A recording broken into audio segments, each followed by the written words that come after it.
দেশ এবং দেশের বাইরে যারা এই ভিডিও দেখছেন, আপনারা দেখতেছেন যে আমরা একটা টমেটোর ক্ষেতের মধ্যে এসেছি। কুড়িগ্রাম জেলায় ভুরুঙ্গামারীর পাশেই, জয়মনি হাটের পাশেই এই টমেটোর ক্ষেতের মধ্যে আমরা এসেছি। আলহামদুলিল্লাহ, আমরা এসে যেটা দেখলাম যে আলহামদুলিল্লাহ এই জায়গায় পর্যাপ্ত পরিমাণে অনেক ভালো ফলন হয়েছে।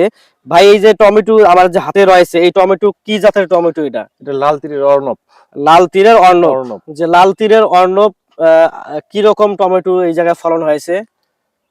ফলনটা তো এবার এটা তো প্রথম লাগাইছে এই জাতটা, এটা তো এখনো শেষ হয় নাই, এখন তো বলতে তারপরে পারবো না। মোটামুটি কি ভালো বোঝা যায়? ফলন আছে, ভালো আছে। জি, আলহামদুলিল্লাহ। দেখতেছেন যে এটা কেবল পাক শুরু হয়েছে, আস্তে আস্তে দেখেছেন রং চেঞ্জ হয়ে যাচ্ছে। গ্রিন কালার থেকে এখন দেখে পাক শুরু হয়েছে এবং এখন থেকে বাজারজাত করতেছে।